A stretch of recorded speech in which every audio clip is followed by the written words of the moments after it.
élevé. Seigneur, nous te louons, Seigneur, nous te glorifions. Tu es digne d'être magnifié, toi le Seigneur de Seigneurs, toi le roi des rois.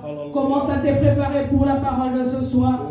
Dis-lui, Seigneur, dis-moi quelque chose, parle à mon cœur, parle à mon âme, parle à mon esprit. Dispose mon cœur, dispose mon corps, dispose mon âme, dispose mon esprit à ces instants. Seigneur, parle-moi parce que je veux t'écouter. Je te dis merci parce que tu es fidèle. Je te glorifie parce que tu es celui qui ne change pas. Laisse que ton nom, Seigneur, soit glorifié. Au nom puissant de Jésus. Tout le peuple de Dieu, nous disons Amen. Amen. Nous recevons l'homme de Dieu qui va nous donner la parole de Dieu. On acclame très fort le Seigneur Jésus. On acclame très fort. Très fort le Seigneur Jésus. On acclame très très fort. J'ai besoin d'entendre beaucoup d'acclamation. Alléluia. Amen.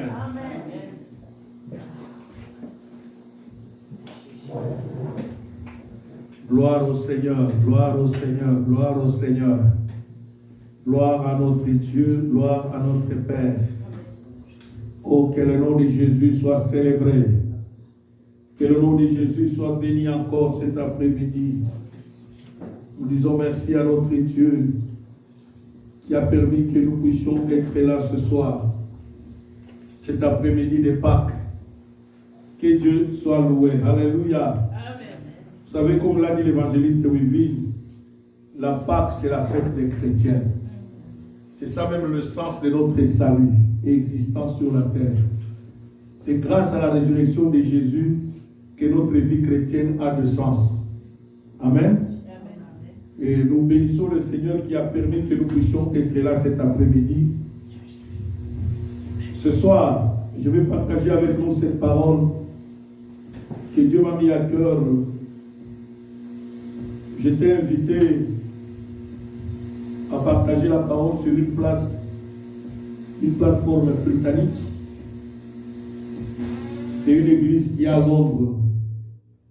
Et cette église nous avait invités de porter la parole sur le sacrifice de Jésus sur la croix, le bénéfice de ce sacrifice. Vous savez, beaucoup de gens ne savent pas qu'est-ce que Christ a fait à la croix de Golgotha. Et pendant que je partageais cela avec le frère en ligne, c'était hier samedi que j'avais intervenu. Et Dieu m'a mis à cœur de partager avec vous cette parole. Parce qu'il a béni beaucoup de gens en ligne qui nous ont suivis. Pendant que j'étais en train de penser pour le culte de ce matin, de cet après-midi plutôt, Dieu m'a dit de reprendre cette prédication. Elle est très importante pour la vie de tout chrétien. L'une des bénéfices que Christ nous a accordé à la croix de Golgotha, par sa mort et sa résurrection, c'est la délivrance. Amen. Alléluia. C'est la délivrance. Et beaucoup de chrétiens jusqu'aujourd'hui ignorent qu'est-ce que c'est la délivrance. Et pourquoi la délivrance. Or, sans la mort de Christ à la croix de Golgotha, la délivrance n'a pas sa place. Et quand vous allez le remarquer, avant Jésus, il y a eu des miracles, mais il n'y a pas eu de délivrance. Et la délivrance a commencé à s'opérer avec Jésus. C'est le fait de chasser les démons. Dites Amen. Amen. Et beaucoup de vies des enfants de Dieu sont bloquées par des démons et par l'ignorance, surtout les démons de l'ignorance. Yes. Alléluia.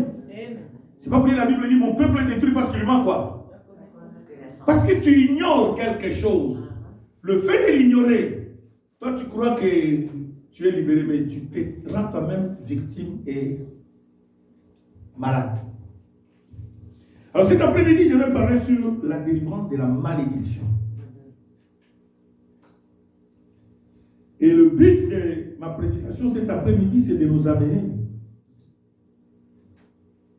à bénéficier de la grâce de la croix de Jésus qui est source de notre salut. Sans la croix de Jésus, la délivrance ne pouvait jamais s'exercer. Et la malédiction ne partirait jamais. Vous allez voir que même dans l'Ancien temps, dans l'Ancien Testament, la malédiction a existé. Mais c'est par Jésus que la malédiction est partie. Par sa mort à la croix. Cette fête que nous fêtons aujourd'hui, c'est à cause de cette fête-là, la résurrection de Jésus, que la malédiction peut partir dans la vie de quelqu'un. Alléluia. Amen.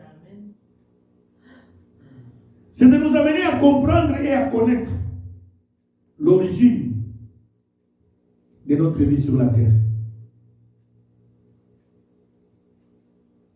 Alors prenons une seule définition et je développe mon message ce soir.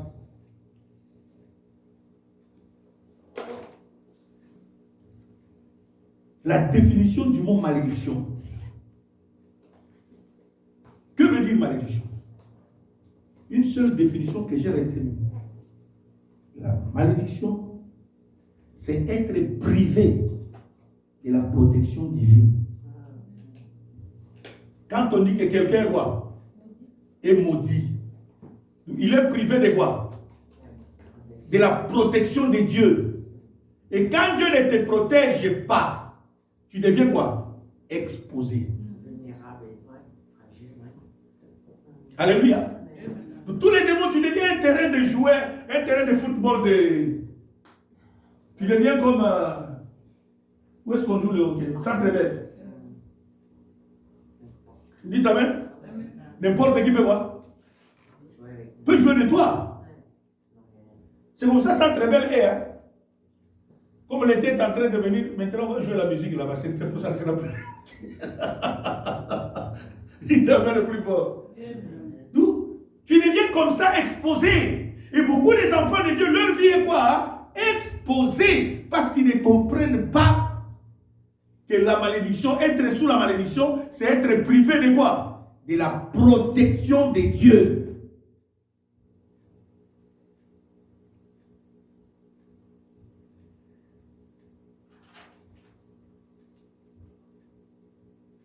L'origine de la malédiction. D'où vient la malédiction dans la vie de l'homme? 3 places. Première des choses, la malédiction vient de Dieu. Genèse chapitre 4, verset 9 à 16, Saint José. Genèse 4, 9 à 16. Vous allez voir comment la malédiction vient de Dieu. Et mets-toi en tête que quand Dieu te maudit, qui peut enlever cette malédiction? Genèse chapitre 4, verset 9 à 16. Oui. Genèse chapitre 4, verset 9 à 16. Je lis au nom du Seigneur. Amen. Alors le Seigneur dit à Caïn, où est ton frère Abel? Caïn répond, je ne sais pas. Est-ce que je suis le gardien de mon frère? Le Seigneur continue. Qu'est-ce que tu as fait là? J'entends la voix du sang de ton frère. Dans le sol, elle crie vers moi pour demander vengeance. Le sol s'est ouvert pour recevoir le sang de ton frère que tu as tué. Eh bien maintenant, ce sol te maudit. Quand tu le cultiveras, il ne te donnera plus ses richesses. Tu iras toujours d'un endroit à l'autre et tu ne pourras jamais t'arrêter sur la terre. Caïn dit au Seigneur, ma punition est trop lourde à porter. Aujourd'hui, tu me chasses de la bonne terre. Je vais être obligé de me cacher loin de toi. J'irai toujours d'un endroit à l'autre et je ne pourrai jamais m'arrêter sur la terre. Et celui qui me trouvera pourra me tuer. Le Seigneur répond à Caïn, mais non. Si quelqu'un te tue, il faudra tuer 7 personnes pour que tu sois vengé. Et le Seigneur met une marque sur Caïn. Alors celui qui le rencontrera ne pourra pas le tuer. Caïn part loin du Seigneur, il va habiter au pays de Nod, à l'est d'Éden. Parole du Seigneur. Amen. La malédiction dans la vie de Caïn n'est pas venue de nulle part ailleurs si ce n'est que de Dieu lui-même. Caïn, c'est le premier fils d'Adam et Ève. Ils étaient nés à deux avec son jeune frère, Abel. Et la Bible dit que quand ils ont grandi, ils sont devenus majeurs. Caïn est devenu cultivateur et Abel était berger. Bien-aimés, c'est là aussi que vous devrez comprendre qu'il y a d'autres choses qui se passent. Nous ignorons, nous ne voulons pas chercher à les connaître. Et voilà pourquoi nous souffrons. Des fois, nous les enseignons même dans nos églises. Les gens croient que nous perdons de temps, ils ne comprennent pas les choses. Regardez bien, mais posez-vous la question. Qui avait enseigné à Caïn et Abel à faire des offrandes? Nulle part. Adam et Ève n'ont jamais fait des offrandes. Mais Caïn et Abel ont fait quoi? À Dieu. Et c'était ça la source des problèmes. La Bible dit Dieu a agréé l'offrande d'Abel et non celui de Caïn. Alors Caïn s'est fâché. Pourquoi Dieu a agréé l'offrande de son jeune frère? C'est comme ça qu'il a cherché à le tuer par jalousie. Dites amen. Amen. Il l'a tué par quoi? Par jalousie. Et Dieu est venu poser la question à Caïn. Comme la Bible le dit, Dieu résiste quoi? Aux orgueilleux, mais il fait grâce quoi? Aux hommes. Un orgueilleux, c'est quelqu'un qui ne reconnaît jamais ses erreurs. Amen. Alléluia. Caïn n'a pas reconnu quand Dieu lui pose la question. Qu'as tu fait? Où est ton frère? Regarde la réponse. Est-ce que suis-je le gardien de mon frère? Et Dieu dit quelque chose dans ma version. Qu'est-ce que tu as? C'est quelle version que tu as lue, Sœur José? J'ai passé parole de vie. Parole de vie. Parce que dans ma version, Louis II, il dit ceci, verset 11. Maintenant, tu seras maudit de la terre qui a ouvert sa bouche pour recevoir de ta main le sang de ton frère. Tu seras maudit de quoi? De la terre. De cette même terre qui te donnait à manger, maintenant cette terre est quoi? Est maudite. Elle qui était fructueuse, elle est devenue maintenant aride. Elle ne peut rien produire pour toi. D'où la malédiction, bien-aimée, elle vient de 3 places. Première place, elle vient de Dieu. C'est ainsi qu'il faut discerner. La malédiction qui est dans ta vie vient d'où? Cette malédiction vient d'où? Parce que beaucoup se cramponnent sur le verset de Paul qui dit il n'y a point de condamnation pour ceux qui sont quoi? C'est vrai, il n'y a point de condamnation pour ceux. Parce que tu acquiers la connaissance de qui? De Jésus. Mais aussi longtemps que tu ne l'as pas encore acquérir. Donc tu es dans l'ignorance. Qu'est-ce que la malédiction a produit en toi? Mais d'abord, tu es appelé à connaître l'origine. D'où vient cette malédiction? Et des fois, pour découvrir que tu es maudite, remarque seulement qu'est-ce qu'elle a produit en toi. Alléluia. Amen. La malédiction produit en nous l'ignorance aussi. Pour que tu ne la découvres pas. Alléluia. Amen. Elle va créer l'orgueil en toi. Pour que tu te rends compte que toi, tu connais mieux que ceux qui enseignent. Vous comprenez un peu ça? Quand les autres enseignent, toi, tu dors.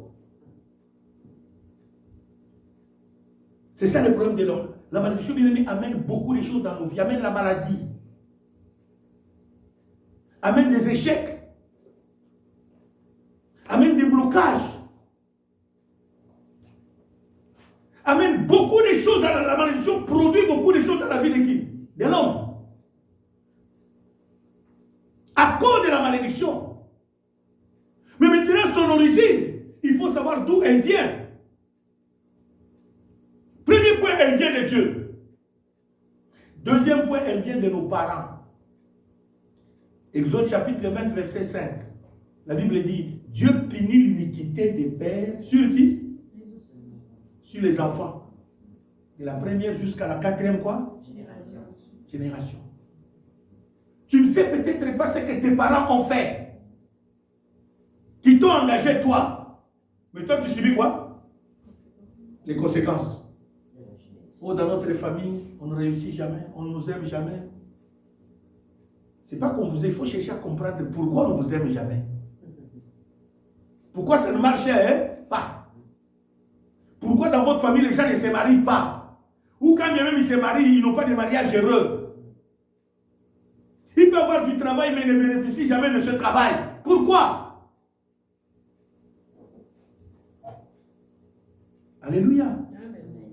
Il y a des choses inexplicables dans votre famille, tu n'arrives pas à expliquer. C'est parce que des fois, il y a des lois dans votre famille, des fois que vous banalisez, que tu ne connais même pas, que tu n'as pas su que ces lois, ces affaires-là se sont passées dans ta famille. Quelqu'un vous a engagé dans ce qu'il faisait. Lui croyait que c'était bon. Or, il a maudit quoi? Toute la famille. Alléluia. J'ai toujours donné mon témoignage. Dans notre famille, on avait une polygamie que j'appelle polygamie propre. Or, il n'y a pas de polygamie propre, de polygamie quoi? Ça. Dites amen. Tout est polygamie. Moi, j'appelle ça un peu quoi? Propre dans le sens, c'est que tu ne vis pas avec les deux femmes. Tu vas épouser la première femme. Il faut qu'un incident se crée pour que tu divorces avec la première femme. Tu vas maintenant aller épouser quoi? Une deuxième femme, c'est avec celle-là que tu vas vivre un peu. Donc c'était devenu comme une loi dans notre famille. Personne ne savait expliquer ça. Ça a commencé avec notre père. Il a épousé sa première femme dans sa vie. À cette époque, papa ne travaillait pas, n'avait pas les moyens pour se marier, mais il voulait se marier. Parce que chez nous, là-bas, avec la coutume et nos cultures, dès que tu atteins 18 ans, 20 ans, les parents commencent à te scier les côtes, toi, garçon. Tu dois te marier. Tu es déjà majeur. Et à cette époque, comme il ne travaillait pas, il n'avait pas encore de moyens, il est tellement bon, je vais me marier. On lui a dit, bon, comme tu veux te marier, tu es né au milieu des femmes. Je vois ta soeur là est fiancée. Attends qu'on vienne donner quoi? La dot. C'est ce qu'on va te permettre, toi aussi, tu vas aller voir. Épouser ta femme. Ce qui fut fait. Papa a épousé la femme. La femme est venue, ils ont commencé à vivre ensemble. Mais cette femme-là, bien aimée, n'a pas duré longtemps. Papa est obligé de divorcer avec cette femme. Pourquoi? Pour accorder la paix à cette femme. Parce que cette femme n'avait pas de paix dans la maison de mon père. Ce n'est pas mon père qui faisait souffrir quoi? Sa femme, mais c'est sa sœur. De qui cet argent était quoi? Venu. C'est elle qui passait chaque matin, elle est là. Regarde comment tu as grossi. C'est à cause de mon argent. Et regarde comment tu as habillé. C'est à cause de moi. Si aussi ce n'était pas ma dot à moi, toi là tu ne devais pas être dans la maison de mon frère. Bien aimé, cette femme-là a fait ça. Papa a eu pitié de cette femme. C'est la raison qu'il est allé ramener cette femme chez ses parents pour dire s'il vous plaît. Parce que papa, quelques temps après, papa a eu le travail. Il a commencé à travailler comme chauffeur de missionnaire. Bien aimé, le peu qu'on lui a payé, il a économisé. Il est allé rendre l'argent à qui? À sa soeur. Pour dire, comme j'avais prêté ton argent pour épouser quoi? Ma femme, voici ton argent, accorde à ma femme quoi? La paix, pas question, l'argent je prends, mais celle-là, c'est mon argent. Est-ce que vous me suivez très bien? Bref, papa est obligé de se séparer de cette femme. Il a épousé maintenant sa deuxième femme qui est notre mère. J'ai su ça comment? Mon frère qui vient de décéder là, il s'est marié. 4 ans de stérilité sans enfant. Et vous savez, chez nous, les Balouba, là-bas, quand tu épouses une femme, automatiquement, c'est les enfants.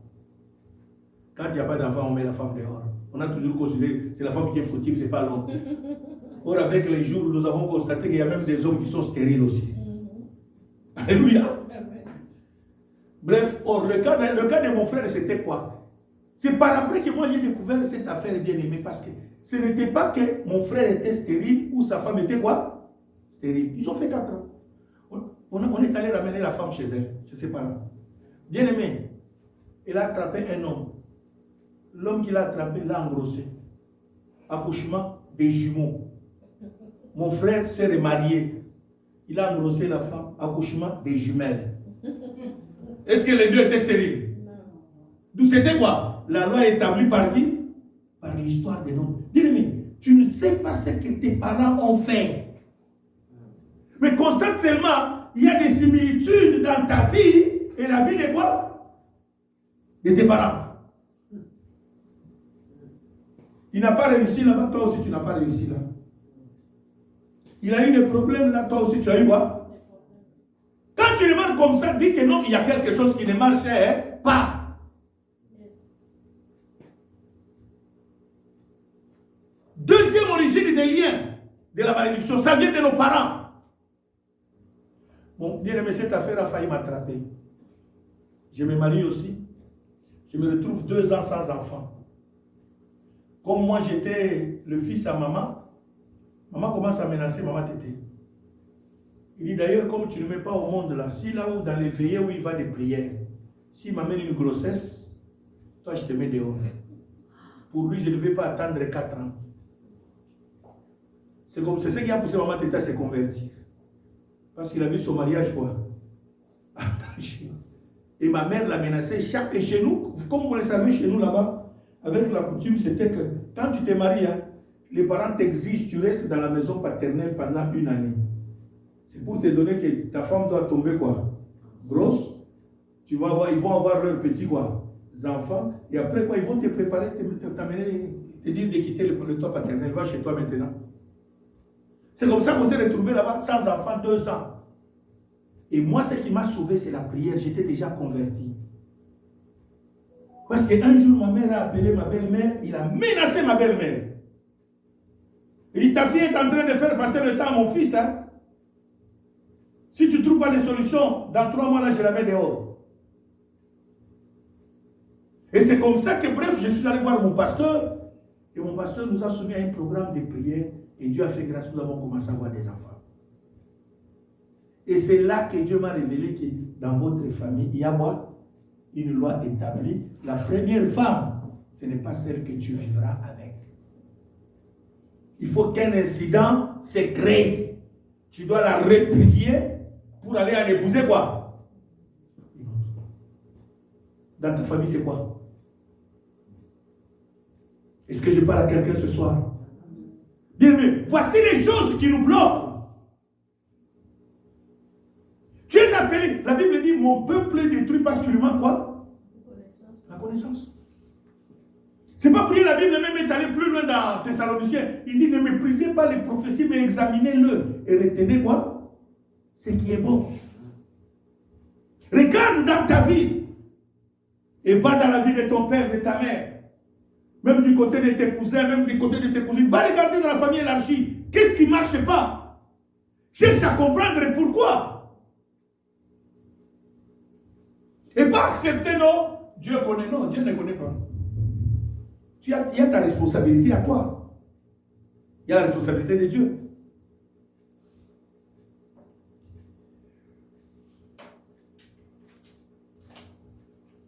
Troisième origine de la malédiction, elle vient par la désobéissance de la parole de Dieu. 1 Samuel chapitre 15, verset 20 à 23. Samuel dit à Saül, puisque tu as rejeté la parole de l'Éternel, il te rejette aussi comme roi. Parce que Saül n'a pas obéi ce que Samuel lui avait dit de la part de Dieu. Bien aimé, quand tu désobéis à la parole de Dieu, quand tu prêches la parole, tu désobéis. Vas-y même dans Deutéronome chapitre 28. Ce qui est grave, ce chapitre-là est divisé en 2. Du 1er verset au 14e, on parle de bénédiction. Mais du 15e verset jusqu'à 68e verset, on parle de malédiction.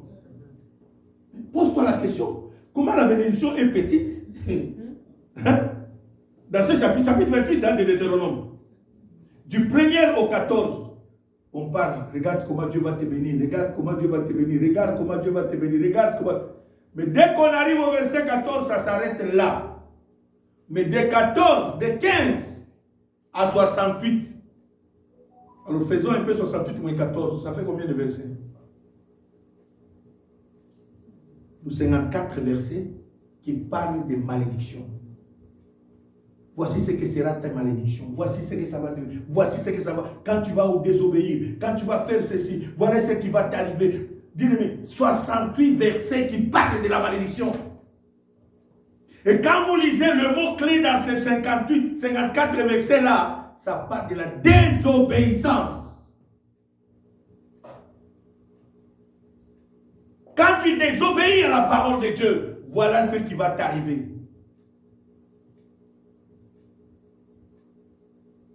Et beaucoup des enfants de Dieu sont sous la malédiction. Sans le savoir. Alléluia. Et quand tu es sous la malédiction, rien ne marche dans ta vie. Rien ne marche.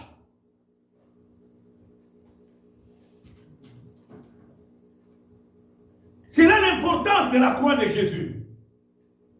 C'est là le pourquoi de la mort de Jésus à la croix de Golgotha. C'est là pourquoi Paul a dit, il n'y a plus quoi? De condamnation pour ceux qui sont quoi? En Jésus. C'est là veut dire, ceux qui croient en Jésus, ceux qui acceptent la parole de Jésus, ceux qui mettent en pratique la parole de Jésus, cette parole les sauve de la malédiction. Amen. Apocalypse chapitre 12, verset 11, sœur Isabelle. Apocalypse 12, verset 11.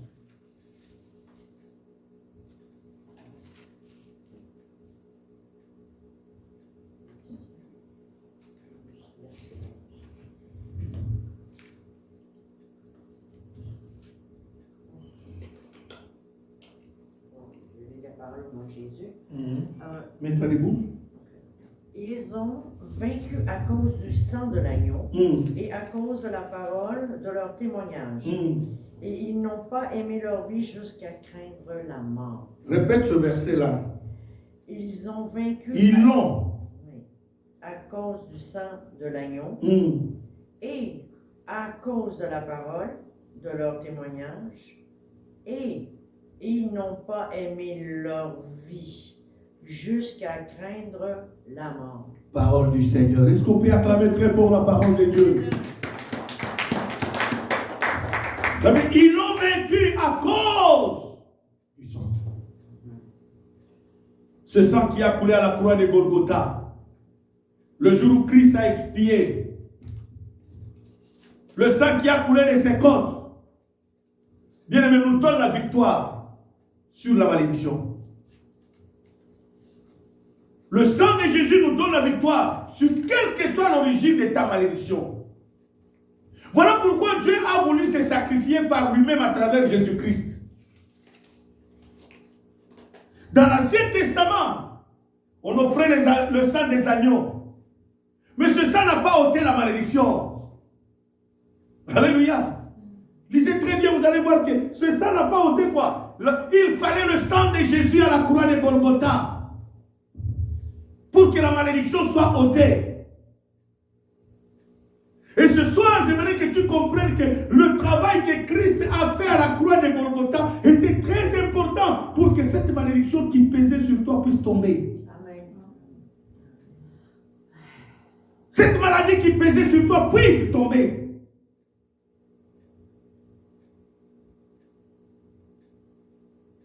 Et l'ignorance fait que beaucoup de gens ne croient pas que le sang qui a coulé à la croix de Golgotha est encore puissant jusqu'aujourd'hui.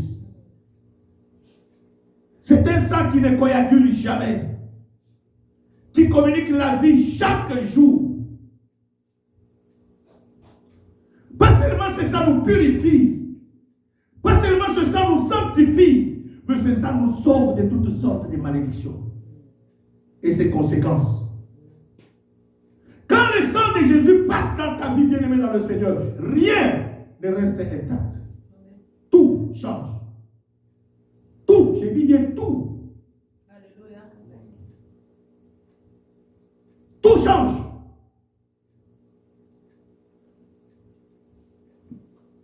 C'est ainsi que Dieu a dit, Caïn, à cause de la mort de ton frère, je mets sur toi quoi? Un signe sur ton visage. Parce que Caïn dira que non, celui qui m'attrapera va me tuer. Dieu ne dit pas question, tu as une marque sur toi. Alléluia. Tu vas voir? Personne ne va te tuer. Tout le monde, quand il va te voir, il vient avec l'esprit de tuer. Il dit, celui-ci, il est interdit d'être tué. C'est la raison pour laquelle, quand vous lisez dans Exode, pour libérer les enfants d'Israël de l'Égypte, Dieu s'est servi du sang de l'agneau. Il dit à Moïse, dis à Josué, que chaque maison qui va célébrer la Pâque, ils prendront du sang de l'agneau, ils le mettront sur le linteau de leur porte et sur les poteaux. Quand je vais envoyer l'esprit des morts pour détruire l'Égypte, cet esprit verra quoi? Le sang, et il passera outre. Alléluia. Et dans les évangiles, Christ dit, Paul dit, ne me faites pas de la peine, car je porte sur moi les marques de Jésus-Christ. Alléluia. Amen. Quelle marque qu'il porte, si ce n'est que les marques du sang de Jésus? Amen. Parce que c'est ce sang-là qui nous sauve. C'est ce sang-là qui nous délivre. C'est ce sang-là qui nous guérit. Et ce soir, j'aimerais que tu croies, ma soeur et mon frère, et que tu invoques Dieu, que tu dis à Dieu, Seigneur, j'ai besoin de ce sang pour que la malédiction tombe de ma vie. Christ n'est pas allé à la croix pour jouer, non. S'il a donné sa vie, c'est pour que cette malédiction tombe de ta vie. C'est pour que tout ce qui bloque ta vie doit quoi? Tomber. Et que tu marches en nouveauté de vie. Et que tu marches dans la gloire de Dieu. Et que tu marches dans la bénédiction de Dieu. Voilà le bénéfice de la mort de Jésus à la croix. C'est cette vie qui nous a apporté par son sang. Il fallait qu'il verse son sang. Et la Bible dit, car Dieu a tant aimé le monde qu'il a donné son Fils unique. Dieu a donné sa vie à lui pour nous sauver, toi et moi, pour effacer la malédiction qui pesait sur toi et moi. Bien aimé, cette année, c'est une année spéciale de la part de Dieu pour nous. Et Dieu veut que cette malédiction tombe pour que tu jouisses, tu bénéficies de la récompense de Dieu. Que tu jouisses pleinement de la vie de Dieu. Et cela est possible à celui qui croit.